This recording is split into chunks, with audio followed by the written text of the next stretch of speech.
Assalamualaikum warahmatullahi wabarakatuh. Berjumpa lagi di channel Teknisi Gebang. Ini ada handphone Infinix. Ini tinggal teman-teman lihat aja kodenya.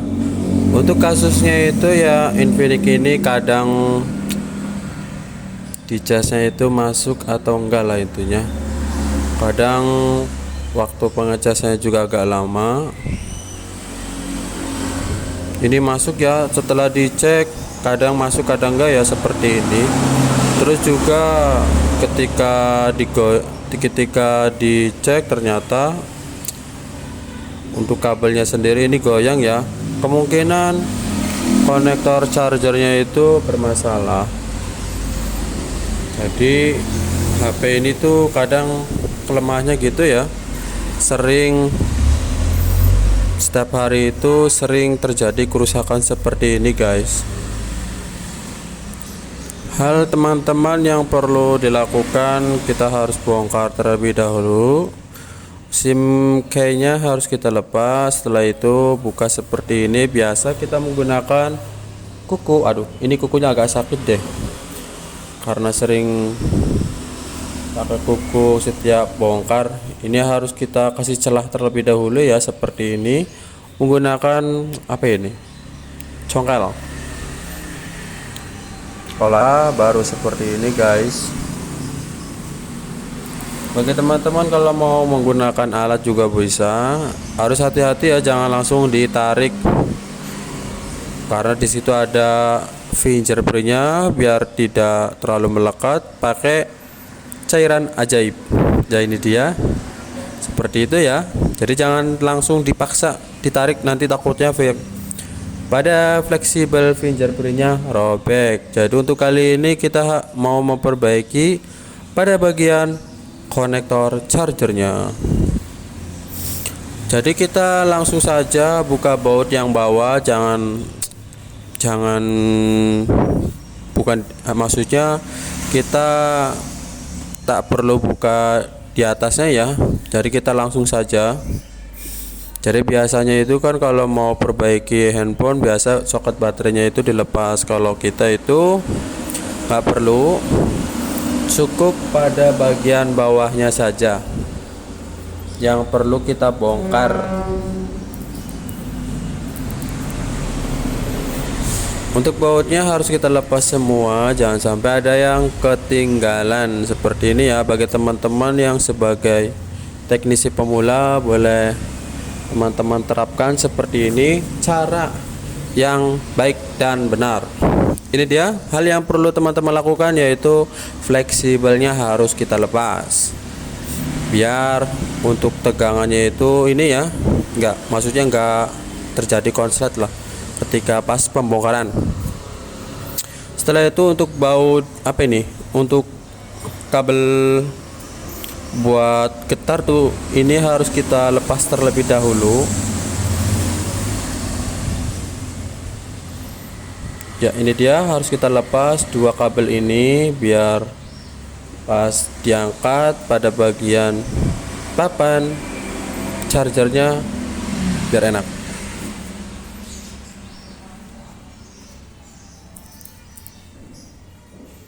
Untuk ngecongkelnya sendiri ini menggunakan pinset bengkok.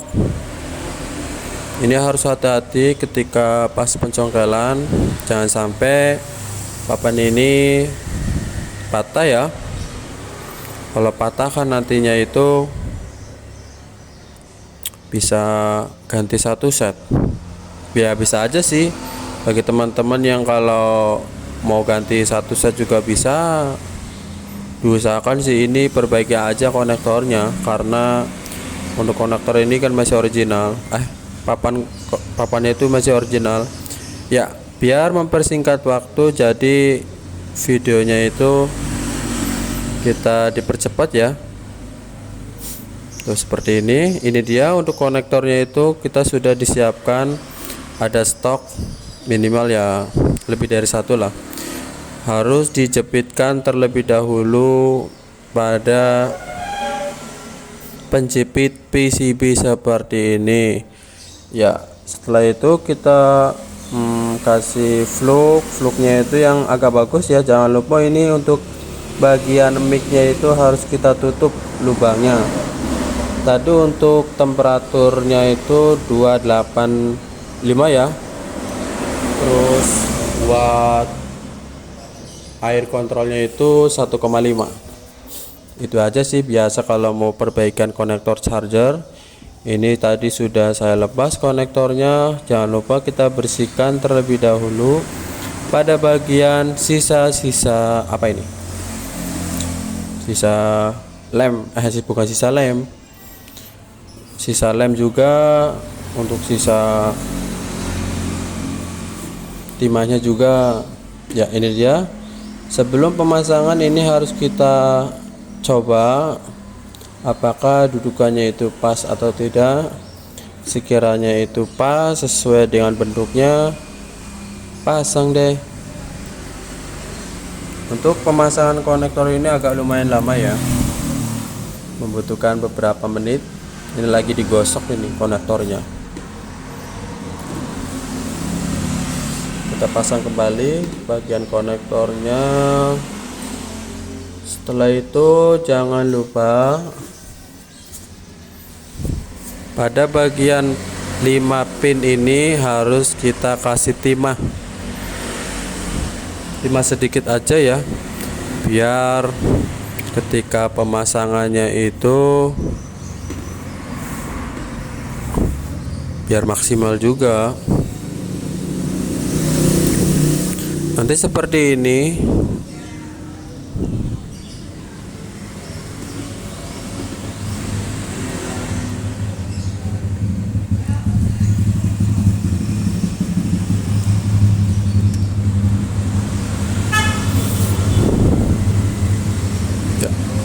Setelah itu kita boleh pasang bagian konektornya.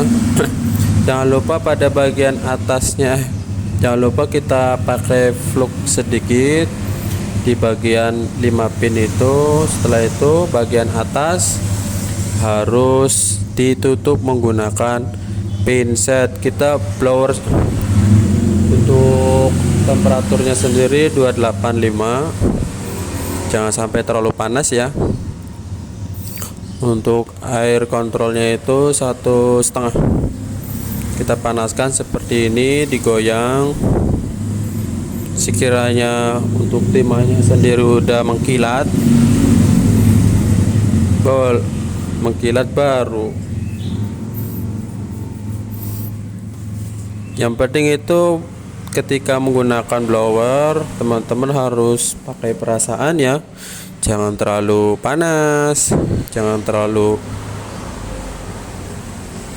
yang penting intinya itu jangan terlalu panas lah. Kalau terlalu panas kan nanti sebelah pada komponen micnya itu kan pasti rusak gitu takutnya.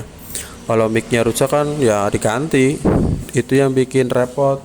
Terkadang kalau pemasangan konektor itu kan sebelahnya itu ada mic, itu yang bikin merepotkan. Bagaimana caranya teman-teman itu mic itu bisa aman dan tidak rusak. Setelah itu untuk bagian kaki-kakinya kita solder seperti ini biar memperkuat. Jangan lupa tadi untuk yang 5 pin yang di belakang itu harus kita solder ulang ya, biar merekat aja sih.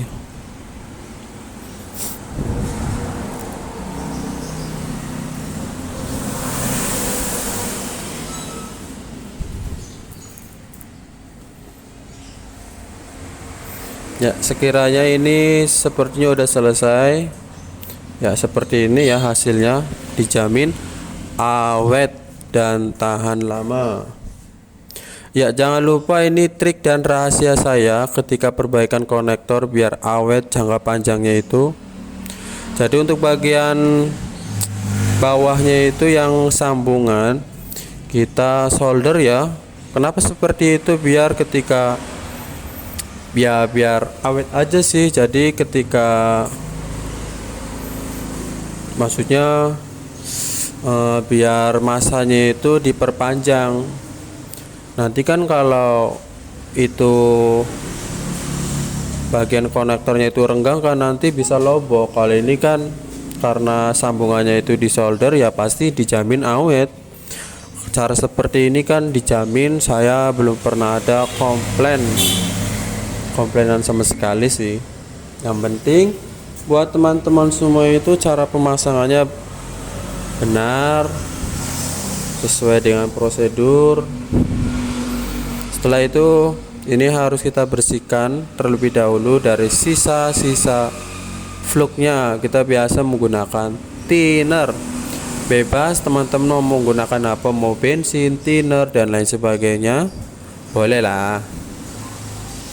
Harus sebersih mungkin ya, jangan sampai ada yang tersisa. Digosok sampai mengkilat, jangan sampai keluar jinnya. Ya, jangan lupa kita bersihkan juga pakai tisu ya biar kering. Wah, ini ada sisa sedikit.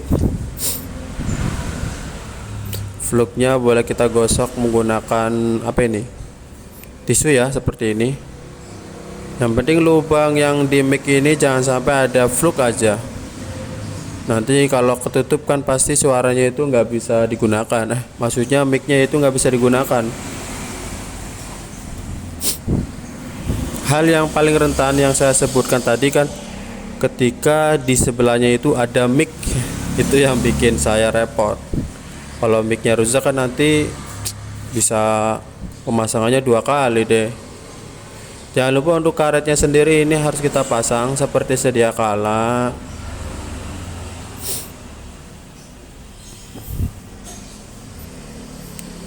Jangan itu ya, sekarang itu ya sedang proses pemasangan, dijamin ini menyala, itu jaminan saya.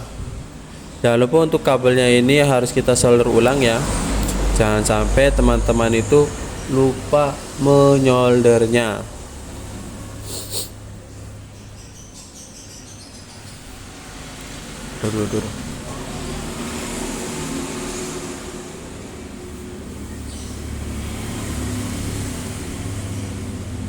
Ini dia sedang melakukan penyolderan di bagian dua kabel ini. Kalau ini nggak disolder ya pastinya buat HP ini nggak ada getaran. Dan jangan lupa juga untuk pada bagian kabel sinyal ini harus kita pasang. Jangan sampai lupa juga. Kalau lupa nanti bisa sinyalnya itu akan turun drastis, nggak penuh maksudnya. Setelah itu penutupnya boleh kita pasang. Jangan lupa dibaut semuanya ya.